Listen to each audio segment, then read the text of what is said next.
ಸ್ನೇಹಿತರೆ ನಮಸ್ಕಾರ. ಪೆನ್ಡ್ರೈವ್ ಪ್ರಕರಣ ಯಾವಾಗ ಹೊರಗೆ ಬಂತೋ ಇದು ರೇವಣ್ಣ ಕುಟುಂಬಕ್ಕೆ ಈಗ ದೊಡ್ಡ ಹೊಡೆತವನ್ನೇ ತಂದುಕೊಟ್ಟಿದೆ. ಇನ್ಫ್ಯಾಕ್ಟು JDSಗೆ ದೊಡ್ಡ ಸಂಕಷ್ಟ ಇದು. JDSಗೆ ಭಾರಿ ದೊಡ್ಡ ಮುಖಭಂಗವೂ ಕೂಡ. ಇದೇ ಕಾರಣಕ್ಕೆ ದೇವೇಗೌಡ ಮತ್ತು ಕುಮಾರಸ್ವಾಮಿಯವರು ಅಕ್ಷರಶಃ ತಲೆ ಮೇಲೆ ಕೈ ಇಟ್ಕೊಂಡು ಕೂತಿದ್ದಾರೆ. ಯಾಕಂತ ಹೇಳಿದ್ರೆ ಇವರಿಬ್ಬರು ಕೂಡ ಪಕ್ಷ ಸಂಘಟನೆ ಮಾಡಬೇಕು, ಪಕ್ಷವನ್ನು ಇನ್ನಷ್ಟು ಬೆಳೆಸಬೇಕು, ಪಕ್ಷವನ್ನು ಇನ್ನಷ್ಟು ಗಟ್ಟಿಗೊಳಿಸಬೇಕು, ರಾಜ್ಯದಲ್ಲಿ ಹೇಗಾದರೂ ಮಾಡಿ ಅಧಿಕಾರಕ್ಕೆ ನಾವು ಮತ್ತೆ ಬರಬೇಕು ಅನ್ನುವಂತಹ ಹಪಾಹಪಿಯಲ್ಲಿ ನಾನಾ ಪ್ರಯತ್ನಗಳನ್ನು ಮಾಡ್ತಾಯಿದ್ರು. ಜೊತೆಗೆ ಈ ಬಾರಿ BJPಯ ಜೊತೆಗೆ ಮೈತ್ರಿಯನ್ನು ಮಾಡ್ಕೊಳ್ಳೋಕ್ಕೆ ಕಾರಣನೇ ಇದು. ಯಾಕಂತ ಹೇಳಿದ್ರೆ ಇಂಡಿಪೆಂಡೆಂಟ್ ಆಗಿ ನಾವು ಹೋಗಿ ಗೆಲ್ತೇವೆ, ಪಕ್ಷವನ್ನು ಮತ್ತೆ ಅಧಿಕಾರಕ್ಕೆ ತರ್ತೇವೆ ಅನ್ನೋದು ಇಂಪಾಸಿಬಲ್ಲು. ಆ ಕಾರಣಕ್ಕೋಸ್ಕರ ಅಟ್ಲೀಸ್ಟ್ BJPಯ ಜೊತೆಗೆ ಹೋದರೆ ಏನೋ ಒಂದು ಆಗುತ್ತೆ ಅನ್ನುವಂಥ ಒಂದು ನಿರೀಕ್ಷೆ ಇವರಿಗಿತ್ತು. ಆ ಕಾರಣಕ್ಕೋಸ್ಕರ ಒಂದು ಬೆಂಬಲವಾಗಿ ನಿಂತಿದ್ರು. ಯಾರಿಗೆ? JDSಗೆ BJPಗೆ JDS ಅನ್ನೋ ರೀತಿಯಲ್ಲಿ ಮೈತ್ರಿಯನ್ನು ಮಾಡಿಕೊಂಡು ಬೆಂಬಲವಾಗಿ ನಿಂತಿದ್ರು. ಆದರೆ ಇದೇ ಸಂದರ್ಭದಲ್ಲಿ ಬಂದಂತಹ ಮಹಾನ್ ಬಿರುಗಾಳಿ, ಪೆನ್ಡ್ರೈವ್ ಬಿರುಗಾಳಿ ಈಗ JDSನ್ನು ಅಲ್ಲೋಲಕಲ್ಲೋಲಗೊಳಿಸಿದೆ. ಒಂದು ಕಡೆ JDSಗೆ ಇದು ತಲೆನೋವಾದರೆ ಮತ್ತೊಂದು ಕಡೆ ಭವಾನಿ ರೇವಣ್ಣ ರಾಜಕೀಯ ಭವಿಷ್ಯ, ಭವಾನಿ ರೇವಣ್ಣಗಿದ್ದಂತಹ ರಾಜಕೀಯ ಮಹತ್ವಾಕಾಂಕ್ಷೆ ಏನಿದೆ ಅದು ಕಮರಿ ಹೋಗುವಂಥ ಎಲ್ಲ ಲಕ್ಷಣವೂ ಕೂಡ ಕಾಣಿಸ್ತಿದೆ. ಯಾವುದೇ ಕಾರಣಕ್ಕೂ ಕೂಡ ಇನ್ನು ಮುಂದೆ ರಾಜಕೀಯದಲ್ಲಿ ಭವಾನಿ ರೇವಣ್ಣ ಆಗಿರ್ಬೋದು, ಪ್ರಜ್ವಲ್ ರೇವಣ್ಣ ಆಗಿರ್ಬೋದು, ಅಥವಾ ರೇವಣ್ಣನು ಬಹುಶಃ ಇನ್ನು ಮುಂದೆ ರಾಜಕೀಯ ಏಳಿಗೆ ಕಾಣೋದು ಸ್ವಲ್ಪ ಕಷ್ಟನೇ. ಈ ಮೂಲಕ ಈ ಕುಟುಂಬ ರಾಜಕೀಯಕ್ಕೆ ಕೊನೆ ಮೊಳೆಯನ್ನು ಇವರೇ ಹೊಡ್ಕೊಂಡ್ರ ಅನ್ನುವಂಥದ್ದು ಈಗ ಚರ್ಚೆ ಆಗ್ತಿರುವಂಥ ವಿಚಾರ. ಅದು ಯಾಕೆ ಮತ್ತು ಹೇಗೆ? ಇನ್ನು ಈ ಹಗರಣ ಏನಿದೆ, ಈ ಪೆನ್ಡ್ರೈವ್ ಹಗರಣ ಏನಿದೆ, ಇದು ದೇವೇಗೌಡರ ಇಮೇಜ್ಗೂ ಕೂಡ ದೊಡ್ಡ ಡ್ಯಾಮೇಜು. ಜೊತೆಗೆ ರೇವಣ್ಣ ಫ್ಯಾಮಿಲಿಯ ಇಮೇಜ್ಗಂತೂ ಡ್ಯಾಮೇಜ್ ಅಲ್ಲ, ಕಂಪ್ಲೀಟ್ ವೈಟ್ ವಾಶ್ ಅಂತಲೇ ಹೇಳ್ಬೋದು. ಹಾಗಾದರೆ ಇದನ್ನು ಹೇಗೆ ನಿಭಾಯಿಸ್ತಾರೆ? ಭವಾನಿ ರೇವಣ್ಣಗೆ ಈಗ ಆಲ್ರೆಡಿ ಇಡೀ ಕುಟುಂಬವೇ ಚೀತು ಅಂತೇಳಿ ಉಗಿತಾ ಇತ್ತು. ಈಗ ಮುಖನೂ ಕೂಡ ನೋಡೋಕ್ಕೆ ಇಷ್ಟಪಡ್ತಿಲ್ಲ. ಯಾಕೆ? ಇವೆಲ್ಲದ್ರ ಬಗ್ಗೆ ಕಂಪ್ಲೀಟ್ ಮಾಹಿತಿಯನ್ನು ನಿಮ್ಮ ಮುಂದೆ ಇಡ್ತಾ ಹೋಗ್ತೀನಿ. ಅದಕ್ಕಿಂತ ಮುಂಚೆ ನೀವಿನ್ನೂ ಕೂಡ ನಮ್ಮ ಚಾನಲನ್ನು ಸಬ್ಸ್ಕ್ರೈಬ್ ಮಾಡಿಲ್ಲ ಅಂದರೆ ದಯವಿಟ್ಟು ಕೂಡಲೇ ಸಬ್ಸ್ಕ್ರೈಬ್ ಮಾಡಿ ಸ್ನೇಹಿತರೆ. ಅದು ಯಾವಾಗ ಪ್ರಜ್ವಲ್ ರೇವಣ್ಣ ಈ ಹಗರಣ, ಇದು ಸಾಮಾನ್ಯವಾದಂಥ ಹಗರಣ ಅಲ್ಲ, ರುದ್ರ ಭಯಾನಕ ಹಗರಣ ಹೊರಗಡೆ ಬಂತೋ ಆವತ್ತಿನಿಂದ ಇವತ್ತಿನವರೆಗೂ ಕೂಡ ನಾನಾ ರಾಜಕೀಯ ಚರ್ಚೆಗಳು ನಡೀತಾ ಇದ್ದಾವೆ. ಸಂತ್ರಸ್ತೆಯ ಅಪಹರಣ ಪ್ರಕರಣಕ್ಕೆ ಸಂಬಂಧಿಸಿದಂತೆ HD ರೇವಣ್ಣ ಕೂಡ ಈಗಾಗಲೇ ಅರೆಸ್ಟ್ ಆಗಿದ್ದಾರೆ. ಈಗ ಸದ್ಯಕ್ಕೇನೋ ಬೇಲ್ನಲ್ಲಿದ್ದಾರೆ. ರೇವಣ್ಣ ಮೇಲೆ 2 ಕೇಸು, ಪ್ರಜ್ವಲ್ ರೇವಣ್ಣ ಮೇಲೆ ಸಾಲು ಕೇಸು, ಒಂದಾದ್ಮೇಲೊಂದು ಬೀಳ್ತಾನೆ ಇದೆ. ಇನ್ನೊಂದು ಕಡೆ ಭವಾನಿ ರೇವಣ್ಣಗೂ ಕೂಡ ಏನು ಸಂಕಷ್ಟ ತಪ್ಪಿದಲ್ಲ. SIT ಪದೇ ನೋಟಿಸನ್ನು ಕೊಡ್ತಾ ಇದೆ. ಈಕೆ ಎಸ್ಕೇಪ್ ಆಗ್ತಾನೆ ಇದ್ದಾರೆ, ಜಾರಿಕೊಳ್ತಾನೆ ಇದ್ದಾರೆ. ಪತಿ ವಿರುದ್ಧದ ಅಪಹರಣ ಪ್ರಕರಣ ಬಿಸಿ ತಟ್ಟಿರುವಂತಹ ಬೆನ್ನಲ್ಲೇ HD ರೇವಣ್ಣ ಪತ್ನಿ ಹಾಗೂ ಮಾಜಿ ಪ್ರಧಾನಿ HD ದೇವೇಗೌಡರ ಮೊದಲ ಸೊಸೆ ಭವಾನಿ ರೇವಣ್ಣ ಅಕ್ಷರಶಃ ಆತಂಕದಲ್ಲಿದ್ದಾರೆ. ಆದರೆ ಈ ಭವಾನಿ ವಿರುದ್ಧ ಇಡೀ ಕುಟುಂಬವೇ ಈಗ ನಿಗಿ ಕೆಂಡದಂತೆ ಬೆಂಕಿಯುಂಡೆಯನ್ನು ಹೊಗಳುತ್ತಿದೆ ಅನ್ನೋದು ಮಾತ್ರ ಸತ್ಯ. ಈ ಬೆಳವಣಿಗೆಗಳು ರಾಜಕೀಯ ಮಹತ್ವಾಕಾಂಕ್ಷೆಯ ಮಹಿಳೆ ಭವಾನಿ ರೇವಣ್ಣಗೆ ರಾಜಕೀಯ ಬದುಕಿನ ಅಂತ್ಯ ಹಾಡುವಂತಿದೆ ಅನ್ನೋದು ಮಾತ್ರ ಸ್ಪಷ್ಟವಾಗಿ ಈಗ ಚರ್ಚೆ ಆಗ್ತಿದೆ. ಅಂದರೆ ಭವಾನಿ ರೇವಣ್ಣಗೆ ಒಂದು ದೊಡ್ಡ ಆಸೆ ಇತ್ತು. ನಾನು ಒಂದು ದಿನನಾದರೂ ಕೂಡ ಮಂತ್ರಿ ಆಗಬೇಕು ಅನ್ನುವಂಥ ಬಯಕೆ ಇತ್ತು. ಆ ಬಯಕೆ ಬಹುಶಃ ಆ ಕನಸಾಗಿ ಉಳಿಯುವಂತಹ ಎಲ್ಲ ಸಾಧ್ಯತೆಯೂ ಕೂಡ ಸ್ಪಷ್ಟವಾಗಿ ಕಾಣಿಸ್ತಿದೆ. ಕಾರಣ ಮಾಜಿ ಪ್ರಧಾನಿ ಮತ್ತು JDS ವರಿಷ್ಠ HD ದೇವೇಗೌಡರ ಕುಟುಂಬದ ಹಲವಾರು ಸದಸ್ಯರು ರಾಜಕೀಯದಲ್ಲಿ ಇದ್ರೂ ಕೂಡ ಕುಟುಂಬ ಮತ್ತು ಪಕ್ಷದ ಒಳಗಿನ 2 ಬಣಗಳು ಪರಸ್ಪರ ಪೈಪೋಟಿ ನಡೆಸ್ತಿರೋದು ಸ್ಪಷ್ಟವಾಗಿ ಕಾಣಿಸ್ತಿತ್ತು. ಅದು ಮಾಜಿ ಸಚಿವ HD ರೇವಣ್ಣ ಅಣ್ಣನ ಕುಟುಂಬ, ಇನ್ನೊಂದು HD ಕುಮಾರಸ್ವಾಮಿ ತಮ್ಮನ ಕುಟುಂಬ. JDSನ ಮಾಜಿ ಸಚಿವರೊಬ್ಬರ ಪ್ರಕಾರ HD ರೇವಣ್ಣ ಅವರು ಹಾಸನ ರಾಜಕೀಯದತ್ತ ಮಾತ್ರ ಗಮನ ಹರಿಸ್ತಿದ್ರೆ HD ಕುಮಾರಸ್ವಾಮಿಯವರು ರಾಜ್ಯ ರಾಜಕೀಯವನ್ನು ನೋಡಿಕೊಳ್ತಾ ಇದ್ದಾರೆ. ರೇವಣ್ಣ ಕುಟುಂಬಕ್ಕೆ HDK ಅವರಂತೆ CM ಆಗುವಂತಹ ಅಥವಾ ರಾಷ್ಟ್ರ ರಾಜಕೀಯದಲ್ಲಿ ಗುರುತಿಸಿಕೊಳ್ಳುವಂತಹ ಯಾವ ಮಹತ್ವಾಕಾಂಕ್ಷೆಯೂ ಕೂಡ ಇಲ್ಲ. ಆದರೆ HDK ಪತ್ನಿ ಅನಿತಾ ಕುಮಾರಸ್ವಾಮಿ JDSನಿಂದ ಶಾಸಕಿ ಆದ ನಂತರ ತಮಗೂ ಕೂಡ ರಾಜಕೀಯದಲ್ಲಿ ಅವಕಾಶವನ್ನು ನೀಡದಿರುವುದಕ್ಕೆ ಮಾವ ದೇವೇಗೌಡರ ವಿರುದ್ಧ ಭವಾನಿ ಅಸಮಾಧಾನ ವ್ಯಕ್ತಪಡಿಸ್ತಾ ಇದ್ರು ಅನ್ನುವಂತಹ ಮಾಹಿತಿ 100% ಸತ್ಯ ಅನ್ನೋದನ್ನು ಹೇಳ್ತಾರೆ. ಪತಿ HD ರೇವಣ್ಣ JDS ಸಮ್ಮಿಶ್ರ ಸರ್ಕಾರದಲ್ಲಿ ಯಾವಾಗಲೂ ಪ್ರಬಲ ಸಚಿವರಾಗಿದ್ದರು. ಅವರನ್ನು CM ಅಭ್ಯರ್ಥಿ ಅಂತ ಹೇಳಿ ಪಕ್ಷ ಪರಿಗಣಿಸಿಲ್ಲ. ಆದರೆ ಭವಾನಿ ತಮ್ಮ ಕುಟುಂಬ ಅಂದರೆ ಭವಾನಿ ರೇವಣ್ಣ ಪುತ್ರರಾದಂಥ ಸೂರಜು ಮತ್ತು ಪ್ರಜ್ವಲ್ ಇವರನ್ನು ರಾಜಕೀಯವಾಗಿ ಪ್ರಬಲವಾದಂತಹ ಮಹತ್ವಾಕಾಂಕ್ಷೆಯನ್ನು ಇಟ್ಕೊಂಡು ಯಾವುದಾದ್ರೂ ಪ್ರಬಲ ಹುದ್ದೆಯಲ್ಲಿ ಇವರು ಇರಬೇಕು ಅನ್ನುವಂತಹ ಬಯಕೆಯನ್ನು ಹೊಂದಿದ್ರು ಅನ್ನೋದನ್ನು ಸ್ಪಷ್ಟವಾಗಿ ಹಂಚಿಕೊಳ್ತಾರೆ. ಇದರ ಜೊತೆಗೆ ಪಕ್ಷದ ಒಳಗೆ ಎಚ್ ಡಿ ರೇವಣ್ಣ ಹಾಗೂ ಎಚ್ ಡಿ ಕುಮಾರಸ್ವಾಮಿ ನಡುವೆ ಮನಸ್ತಾಪ ಉಂಟಾಗಿ ರಾಜಕೀಯ ಕುಟುಂಬದಲ್ಲಿ 2 ಪವರ್ ಸೆಂಟರ್ಗಳು ಸೃಷ್ಟಿಯಾಗಿತ್ತು. ಇದು ಈ ಹಿಂದಿನಿಂದನೂ ಕೂಡ ನಡೀತಾ ಬಂದಿರುವಂತಹ ಒಂದು ಸಂಘರ್ಷ ಅಂತಲೇ ಹೇಳ್ಬೋದು. 2019 ಸಂಸತ್ ಚುನಾವಣೆಯ ಸಂದರ್ಭದಲ್ಲೂ ಕೂಡ JDS ಮತ್ತು ಕಾಂಗ್ರೆಸ್ ಸಮ್ಮಿಶ್ರ ಸರ್ಕಾರದಿಂದ HDK ಅವರ ಪುತ್ರ ನಿಖಿಲ್ ಅವರನ್ನು ಮಂಡ್ಯದಲ್ಲಿ ಸಂಸದ ಅಭ್ಯರ್ಥಿಯಾಗಿ ಆಯ್ಕೆ ಮಾಡಿದಾಗ ಅಸಮಾಧಾನಗೊಂಡಿದ್ದಂಥ ಭವಾನಿ ರೇವಣ್ಣ ದೇವೇಗೌಡರ ಬದಲು ಪುತ್ರ ಪ್ರಜ್ವಲನ್ನ ಹಾಸನದಿಂದ ಸಂಸದರನ್ನಾಗಿಸುವಂತೆ ಪತಿ ರೇವಣ್ಣ ಅವರಿಗೆ ಒತ್ತಡ ಹೇರಿದ್ರು.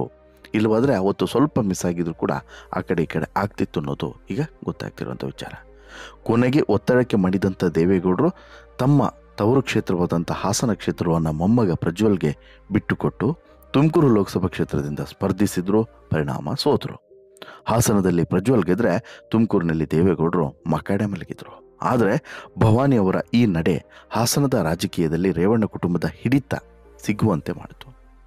ಜೊತೆಗೆ ಮಗ ಪ್ರಜ್ವಲ್ ಸಂಸದ ಹಾಗೂ ತಂದೆ ರೇವಣ್ಣ ಹಾಸನ ಹೊಳೆನರಸೀಪುರ ವಿಧಾನಸಭಾ ಕ್ಷೇತ್ರದ ಶಾಸಕರಾಗುವಂತೆಯೂ ಕೂಡ ಇದು ಮಾಡಿತು. ಇದರ ಹಿಂದೆ ಇರುವಂಥ ತಂತ್ರಗಾರಿಕೆ ಇದೇ ಭವಾನಿ ರೇವಣ್ಣದು ಅನ್ನೋದು ಗಮನಿಸಬೇಕು. ಆದರೆ 2023 ವಿಧಾನಸಭೆ ಚುನಾವಣೆ ವೇಳೆಗೆ ರೇವಣ್ಣ ಮತ್ತು HDK ಕುಟುಂಬದ ನಡುವಿನ ಭಿನ್ನಾಭಿಪ್ರಾಯ ಸ್ವಲ್ಪ ಹೆಚ್ಚಾಗಿತ್ತು. JDSನಲ್ಲಿ ಕುಮಾರಸ್ವಾಮಿ ಅವರು ಕುಟುಂಬಕ್ಕೆ ಪ್ರಾಮುಖ್ಯತೆಯನ್ನು ನೀಡಿರೋದು, ಭವಾನಿ ರೇವಣ್ಣ ಅವರ ಕುಟುಂಬಕ್ಕೆ ಪ್ರಾಮುಖ್ಯತೆಗಳು ಕಡಿಮೆ ಆಗಿರೋದು ಇವರ ಚಿಂತೆಗೆ ಕಾರಣವಾಯಿತು. ಕುಮಾರಸ್ವಾಮಿ ಅವರ ಪತ್ನಿ ಅನಿತಾ ಕುಮಾರಸ್ವಾಮಿ 2 ಬಾರಿ ಶಾಸಕರಾಗಿದ್ದು ತಮಗೆ ಅಂತಹ ಅವಕಾಶ ಸಿಗಲಿಲ್ಲ ಅನ್ನುವಂಥ ಸಿಟ್ಟು, ಆಕ್ರೋಶ, ಸಹಜವಾದಂಥ ಬೇಸರ ಈಕೆಯ ಮನಸ್ಸಿನಲ್ಲಿತ್ತು. ಇನ್ನು ಇದೇ ವಿಚಾರವಾಗಿ ಈಕೆ ಸಾಕಷ್ಟು ಚಿಂತೆಯನ್ನು ಕೂಡ ಮಾಡಿದ್ರು ಅನ್ನುವಂಥ ಮಾಹಿತಿ ಇದೆ. ಈ ಸಂದರ್ಭದಲ್ಲಿ ಈ ಹಾಸನ ವಿಧಾನಸಭಾ ಕ್ಷೇತ್ರದ ಟಿಕೆಟನ್ನು ಕೊಡಬೇಕು ಅಂತ ಹೇಳ್ಬಿಟ್ಟು ಪತಿ ರೇವಣ್ಣ ಬಳಿ ದೇವೇಗೌಡರ ಮೇಲೆ ಒತ್ತಡವನ್ನು ಹೇರಿದ್ರು. ಇದೇ ಯಾರು? ಭವಾನಿ ರೇವಣ್ಣ. JDSನ ಭದ್ರಕೋಟೆಯಲ್ಲಿ ಶಾಸಕರಾಗಬೇಕು ಅಂತ ಹೇಳಿ ಹಂಬಲಿಸಿದ್ರು. ಆದರೆ ಹಾಸನದಿಂದ ತಮ್ಮ ಆಪ್ತ ಸ್ವರೂಪ್ HS ಪ್ರಕಾಶ್ಗೆ ಟಿಕೆಟ್ ನೀಡೋದಾಗಿ HDK ಆಲ್ರೆಡಿ ಘೋಷಣೆಯನ್ನು ಮಾಡಿದರು. ಇದಕ್ಕಾಗಿ ಶತಪ್ರಯತ್ನವನ್ನು ಮಾಡಿದ್ರು, ಹಠಕಟ್ಟು ಕೂತರು. ಕೊನೆಗೂ ಕೂಡ ದೇವೇಗೌಡರ ಮುಂದೆ ಇವರ ವಾರ್, ಯಾರ್ದು? HD Revanna versus HD Kumaraswamy ನಡುವಿನ ವಾರ್ ದೊಡ್ಡ ಮಟ್ಟದಲ್ಲಿ ನಡೀತು. ಜೊತೆಗೆ ಬಹಿರಂಗವಾಗಿಯೂ ಕೂಡ ಒಂದಷ್ಟು ಚರ್ಚೆಗಳು, ಹೇಳಿಕೆಗಳು, ಟಗಾಫರ್ಗಳು ನಡೆದು ಅಂತಿಮವಾಗಿ ಇಲ್ಲೂ ಕೂಡ ಭವಾನಿ ರೇವಣ್ಣ ಅದೃಷ್ಟ ಕೈ ಹಿಡಿಲಿಲ್ಲ. ಆದರೆ HDK ಮತ್ತು ರೇವಣ್ಣ ಮತ್ತು ಭವಾನಿ ರೇವಣ್ಣ ಅವರ ಮನವೊಲಿಸಿ ಸ್ವರೂಪ್ಗೆ ಒಂದು ಟಿಕೆಟನ್ನು ಕೊಡೋದರಲ್ಲಿ ಯಶಸ್ವಿಯಾದರು. ಬದಲಿಗೆ ಸೂರಜ್ ರೇವಣ್ಣ ಅವರನ್ನು ವಿಧಾನ ಪರಿಷತ್ ಸದಸ್ಯ MLC ಮಾಡೋದಾಗಿಯೂ ಕೂಡ ಭರವಸೆಯನ್ನು ಕೊಟ್ಟರು. ಇದರಿಂದ ಭವಾನಿ ಅಸಮಾಧಾನಗೊಂಡಿದ್ದರೂ ಕೂಡ ಅವರ ಮೊದಲ ಮಗ ಸೂರಜ್ ನಂತರ JDSನಿಂದ ಮೇಲ್ಮನೆಗೆ MLC ಆಗಿ ಆಯ್ಕೆಯಾಗಿದ್ದರು. HDK ಪುತ್ರ ನಿಖಿಲ್ 2019 ಲೋಕಸಭೆ ಚುನಾವಣೆಯಲ್ಲಿ ಮತ್ತು 2023 ವಿಧಾನಸಭೆ ಚುನಾವಣೆಯಲ್ಲಿ ಸೋಲನ್ನು ಅನುಭವಿಸಿದರು. ಈಗ ನಿಖಿಲ್ಗಾಗಿ ತಮ್ಮ ಚನ್ನಪಟ್ಟಣ ಕ್ಷೇತ್ರವನ್ನು ಕೂಡ ತೆರವು ಮಾಡೋದಕ್ಕೆ HDK ಈ ಬಾರಿ ಮಂಡ್ಯ ಲೋಕಸಭಾ ಕ್ಷೇತ್ರದಿಂದ ಸ್ಪರ್ಧಿಸಿದ್ದಾರೆ ಎನ್ನುವಂತಹ ಒಂದಷ್ಟು ವಿಚಾರಗಳು ಕೂಡ ಹೊರಗಡೆ ಬಂದಿದ್ದಾವೆ. ದೇವೇಗೌಡರ ಕುಟುಂಬದಲ್ಲಿ 2 ಬಣಗಳ ನಡುವೆ ಕಲಹ ನಡೆಯುತ್ತಿರುವಂತಹ ಸಂದರ್ಭದಲ್ಲೇ ಹಾಸನದಿಂದ ಜಿಲ್ಲಾ ಪಂಚಾಯತ್ ಸದಸ್ಯೆ ಆಗಿರುವಂತಹ ಈ ಭವಾನಿ ರೇವಣ್ಣ ತಮ್ಮ ಮೊದಲ ಇನ್ನಿಂಗ್ಸನ್ನು ಆರಂಭಿಸಿ ರಾಜ್ಯ ನಾಯಕಿ ಆಗಬೇಕು ಅನ್ನುವಂಥ ಆಸೆ ಹೆಚ್ಚಾಯಿತು. ಭವಾನಿ ರೇವಣ್ಣ ಅವರ ಹಾಸನ ರಾಜಕೀಯ ಮತ್ತು JDSನಲ್ಲಿ ಹಿಡಿತ ಹೊಂದಲು ಬಯಸಿದ್ರು ಕೂಡ. ಆದರೆ ಈ ರಾಜಕೀಯದ ಅಂತ್ಯದ ಭಯದಿಂದ ಈಗ ಈ ಕುಟುಂಬ ನರಳುವಂತೆ ಆಗಿರೋದು ಕಾರಣ ಈಗ ಬೆಳಕಿಗೆ ಬಂದಿರುವಂಥ ಹಗರಣ. ಹೌದು, ಲೈಂಗಿಕ ಹಗರಣ ದೇವೇಗೌಡರ ರಾಜಕೀಯ ಕುಟುಂಬ ಮತ್ತು JDS ಪಕ್ಷದ ಇಮೇಜ್ಗೆ ರಾಷ್ಟ್ರೀಯ ಮಟ್ಟದಲ್ಲಿ ದೊಡ್ಡ ಹೊಡೆತವನ್ನೇ ಕೊಟ್ಟಿದೆ. ಜೊತೆಗೆ ತೀವ್ರ ಹಾನಿ ಉಂಟಾಗುವಂಥ ಪರಿಸ್ಥಿತಿ ಉಂಟು ಮಾಡಿದೆ. ಇನ್ನು ಈ ಡ್ಯಾಮೇಜ್ ಕಂಟ್ರೋಲ್ ಮಾಡುವಂಥ ಪ್ರಕ್ರಿಯೆಯಲ್ಲಿ ಪಕ್ಷ ನಿರತವಾಗಿದ್ದರೂ ಕೂಡ ರೇವಣ್ಣ ಕುಟುಂಬವನ್ನು ಉಳಿಸುವಂಥ ಸ್ಥಿತಿಯಲ್ಲಿ ಪಕ್ಷ ಇಲ್ಲ. HD ರೇವಣ್ಣ ಅವರನ್ನು ಈಗಾಗಲೇ ಬಂಧಿಸಲಾಗಿ ಅವರು ಜಾಮೀನಿನ ಮೇಲೆ ಹೊರಗಡೆ ಬಂದಿದ್ದಾರೆ. ಇನ್ನು ಪ್ರಜ್ವಲ್ ರೇವಣ್ಣ ಇನ್ನೂ ಕೂಡ ಫಾರಿನಲ್ಲಿ ತಲೆಮರೆಸಿಕೊಂಡು ಕದ್ದು ಕೂತಿದ್ದಾನೆ. ಹಾಗೆಯೇ SIT ತನಿಖೆಯಲ್ಲಿ ಭವಾನಿ ಹೆಸರು ಕೂಡ ಹೊರಬಿದ್ದಿರೋದ್ರಿಂದ ಕುಟುಂಬ ಸದಸ್ಯರಿಗೆ ಸಹಾಯ ಮಾಡುವಂಥ ಸ್ಥಿತಿಯಲ್ಲಿ ಕುಮಾರಸ್ವಾಮಿ ಕೂಡ ಇಲ್ಲ ಅನ್ನೋದು ಗೊತ್ತಾಗಿದೆ.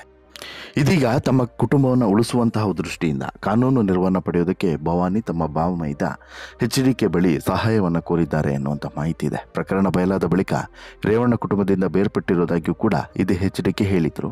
ಬಟ್ ಕಾನೂನು ನೆರವನ್ನು ಕೋರಿರುವಂತಹ ಈ ಭವಾನಿಗೆ HDKಗೆ ದೇವೇಗೌಡರ ಕುಟುಂಬಸ್ಥರು ಮನವರಿಕೆಯನ್ನು ಮಾಡಿಕೊಡಲಾಗಿದೆ ಅನ್ನುವಂಥ ಮಾಹಿತಿ ಇದೆ. ತಮ್ಮ ಸಹೋದರನನ್ನು ಉಳಿಸಲು ಮತ್ತು ಉತ್ತಮ ವಕೀಲರು ಮತ್ತು ಕಾನೂನು ನೆರವನ್ನು ಪಡೆಯುವುದರ ಮೂಲಕ ರೇವಣ್ಣ ಅವರಿಗೆ ಸಹಾಯ ಮಾಡಲು HDK ಈಗ ಪ್ರಯತ್ನಿಸ್ತಾ ಇದ್ದಾರೆ. ಆದರೆ ಪ್ರಜ್ವಲ್ ಎದುರಿಸ್ತಿರುವಂತಹ ಕ್ರಿಮಿನಲ್ ಆರೋಪಗಳು ಘೋರ ಆಗಿರೋದ್ರಿಂದ ಪ್ರಜ್ವಲ್ಗೆ ಸಹಾಯ ಮಾಡುವಂಥ ಆಸಕ್ತಿ ಹೊಂದಿಲ್ಲ HDK ಅನ್ನೋದು ಗೊತ್ತಾಗ್ತಿದೆ. ಮೂವರು ಸದಸ್ಯರು ಕಾನೂನು ಹೋರಾಟ ಎದುರಿಸಬೇಕಾಗಿರೋದ್ರಿಂದ ರೇವಣ್ಣ ಕುಟುಂಬಕ್ಕೆ ಈಗ ಬಹುತೇಕ ರಾಜಕೀಯ ಅಂತ್ಯ ಅನ್ನುವಂಥ ಚರ್ಚೆ ಶುರುವಾಗಿದೆ. ಇದು ಮುಂದಿನ ರಾಜಕೀಯದಲ್ಲಿ ರೇವಣ್ಣ ಅವರಿಗಿಂತಲೂ ಕೂಡ HDK ಕುಟುಂಬವನ್ನು ಹೆಚ್ಚು ಪರಿಗಣಿಸುವಂತಹ ಮಾಡಿದೆ. ಇದರ ಜೊತೆಗೆ ಇದೀಗ ಭವಾನಿ ರೇವಣ್ಣ ಅವರನ್ನು ಈ ಲೈಂಗಿಕ ಅವ್ಯವಹಾರ ಪ್ರಕರಣದಲ್ಲಿ ಸಾಕ್ಷಿಯಾಗಿ ಅಥವಾ ಆರೋಪಿಯನ್ನಾಗಿಸುವಂತಹ ಒಂದು ಚಿಂತನೆ ನಡೀತಾ ಇದೆ. SIT ಮೂಲಗಳು ಈಗಾಗಲೇ ಭವಾನಿಯನ್ನು ಅರೆಸ್ಟ್ ಮಾಡುವಂತಹ ಸಿದ್ಧತೆಯನ್ನು ಕೂಡ ಮಾಡಿಕೊಂಡಿದ್ದಾರೆ ಅನ್ನುವಂತಹ ಸಾಧ್ಯತೆ ತೋರ್ಪಡಿಸ್ತಿದ್ದಾರೆ. ಒಬ್ಬರು ಆಕೆಯ ಪತಿ ರೇವಣ್ಣ ಮತ್ತು ಪ್ರಜ್ವಲ್, ಮಗ ಪ್ರಜ್ವಲ್, ಇವರಿಬ್ಬರು ಕೂಡ ಸಂತ್ರಸ್ತರು ಕೊಟ್ಟಿರುವಂಥ ದೂರಿನಲ್ಲಿ ಇರುವಂತಹ ವ್ಯಕ್ತಿಗಳು. ಜೊತೆಗೆ ಭವಾನಿ ಕೂಡ ಈ ಪ್ರಕರಣದಲ್ಲಿ ಸಾಥನ್ನು ಕೊಟ್ಟಿದ್ದಾರೆ ಅನ್ನುವಂತಹ ಆರೋಪವು ಕೂಡ ಇರೋದ್ರಿಂದ ಸಹಜವಾಗಿ ಇಲ್ಲಿ ಭವಾನಿ ರೇವಣ್ಣನನ್ನು ಕೂಡ ಬಂಧಿಸಿ ವಿಚಾರಣೆ ನಡೆಸುವಂಥ ಸಾಧ್ಯತೆ ಇದೆ. ರೇವಣ್ಣ ಹಾಸನ ಜಿಲ್ಲೆಯವರಾದರೂ ಕೂಡ ಭವಾನಿ ಮೈಸೂರು ಜಿಲ್ಲೆಯ KR ನಗರದವರು. ಸತೀಶ್ ಬಾಬಣ್ಣ ಭವಾನಿಯವರ ಹತ್ತಿರದ ಸಂಬಂಧಿಯಾಗಿರೋದ್ರಿಂದ KR ನಗರ ಪೊಲೀಸ್ ಠಾಣೆಯಲ್ಲಿ ದಾಖಲಾಗಿರುವಂಥ ಅಪಹರಣ ಪ್ರಕರಣದಲ್ಲಿ ಪ್ರಮುಖ ಪಾತ್ರವನ್ನು ವಹಿಸಿದ್ರು. ತನ್ನನ್ನು ಹೊಳೆ ನರಸೀಪುರಕ್ಕೆ ಕರ್ಕೊಂಡು ಹೋಗುವಂತೆ ಭವಾನಿ ಹೇಳಿದಾಗೆ HD ರೇವಣ್ಣನ ಸೂಚನೆಯಂತೆ ಅಪಹರಿಸಿದ್ದಾಗಿ ಸಚಿನ್ ಅಪಹರಣ ಮಾಡಿದ್ದೆ ಅಂತ ಹೇಳಿ ಸತೀಶ್ ಹೇಳಿರೋದ್ರಿಂದ ಇದು SIT ಮುಂದೆ ಈ ಹೇಳಿಕೆಯನ್ನು ಕೊಟ್ಟಿರೋದ್ರಿಂದ ಸಹಜವಾಗಿ ಭವಾನಿಗೂ ಕೂಡ ಈಗ ಸಂಕಷ್ಟ ಎದುರಾಗ್ತಿದೆ. ಇದರ ಜೊತೆಗೆ ಸಾಲು ಸಾಲು ಆರೋಪಗಳು ಭವಾನಿ ವಿರುದ್ಧವೂ ಕೂಡ ಕೇಳಿ ಬರುತ್ತಿದೆ. ಹೀಗಾಗಿ ಭವಾನಿ ಅವರಿಂದ ಹೇಳಿಕೆಯನ್ನು ಪಡೆಯೋದಕ್ಕೆ SIT ನಿರ್ಧಾರವನ್ನು ಮಾಡಿ ಈಗಾಗಲೇ 2 ಬಾರಿ ನೋಟಿಸನ್ನು ಕೊಟ್ಟಿದೆ. 2 ನೋಟಿಸ್ಗೂ ಕೂಡ ಭವಾನಿ ಬರದೆ ತಪ್ಪಿಸಿಕೊಂಡಿದ್ದಾರೆ. ಹೀಗಾಗಿ ಅಂತಿಮವಾಗಿ ಮತ್ತೆ ಕೋರ್ಟ್ ನೋಟಿಸನ್ನು ಪಡೆದುಬಿಟ್ಟು ಈಕೆಯನ್ನು ಅರೆಸ್ಟ್ ಮಾಡುವಂಥ ಸಾಧ್ಯತೆಯೂ ಕೂಡ ಇದೆ. ಈ ಮೂಲಕ ಈಕೆಯನ್ನು ಸಾಕ್ಷಿಯನ್ನಾಗಿ ಮತ್ತು ಈಕೆಯ ಹೇಳಿಕೆಯನ್ನು ಪಡೆಯುವಂಥ ಉದ್ದೇಶಕ್ಕಾಗಿ SIT ಈ ರೀತಿಯಾದಂಥ ಚಿಂತನೆಯನ್ನು ಮಾಡಿದರೆ ಭವಾನಿ ರೇವಣ್ಣ ರಾಜಕೀಯ ಅಂತ್ಯದ ಕೊನೆಯ ಮೊಳೆ ಇದಾಗಲಿದೆ ಅನ್ನೋದು ಮಾತ್ರ 100ಕ್ಕೆ 100 ಸತ್ಯ. ಅಲ್ಲಿಗೆ ಈ ಪ್ರಕರಣ, ಪೆನ್ಡ್ರೈವ್ ಪ್ರಕರಣ ಏನಿದೆ, ಇದು ಅಕ್ಷರಶಃ ಈ ಭವಾನಿ ರೇವಣ್ಣ ಮತ್ತು ಈ ರೇವಣ್ಣನವರ ಫ್ಯಾಮಿಲಿಯ ರಾಜಕೀಯ ಅಂತ್ಯದ ಒಂದು ಕರಾಳ ಇತಿಹಾಸ ಆದರೂ ಕೂಡ ಅಚ್ಚರಿ ಇಲ್ಲ ಅನ್ನೋದು ಮಾತ್ರ ಸ್ಪಷ್ಟವಾಗಿ ಗೊತ್ತಾಗ್ತಿದೆ. ಯಾಕಂತ ಹೇಳಿದ್ರೆ ಹಂತವಾಗಿ ಎಲ್ಲ ಕಡೆಯಿಂದನೂ ಕೂಡ ಇವರು ಲಾಕ್ ಆಗ್ತಿರೋದನ್ನು ನೋಡ್ತಾ ಹೋದರೆ ಬಹುಶಃ ಇದೇ ಅಂತಿಮ ಆಗಬಹುದು ಅನ್ನೋದು ಸ್ಪಷ್ಟವಾಗಿ ಗೊತ್ತಾಗ್ತಿದೆ. ನಿಮಗೇನು ಅನಿಸುತ್ತೆ ಸ್ನೇಹಿತರೆ? HD ರೇವಣ್ಣನವರ ಫ್ಯಾಮಿಲಿಯ ರಾಜಕೀಯ ಮತ್ತು ಭವಾನಿ ರೇವಣ್ಣನ ರಾಜಕೀಯ ಇಲ್ಲಿಗೆ ಅಂತ್ಯ ಆಗುತ್ತೆ ಅಂತೇಳಿ ನಿಮಗೂ ಕೂಡ ಅನಿಸ್ತಿದೆಯಾ? ನಿಮ್ಮ ಅಭಿಪ್ರಾಯ ಏನು? ದಯವಿಟ್ಟು ಕಮೆಂಟ್ ಮಾಡಿ ತಿಳಿಸಿ. ಜೊತೆಗೆ ಈ ಸ್ಟೋರಿ ಇಷ್ಟ ಆಯಿತು ಅಂತ ಹೇಳಿದ್ರೆ ಲೈಕ್ ಮಾಡಿ, ಶೇರ್ ಮಾಡಿ, ಚಾನಲ್ಗೆ ಸಬ್ಸ್ಕ್ರೈಬ್ ಆಗೋದನ್ನು ಮರಿಬೇಡಿ. ಧನ್ಯವಾದ.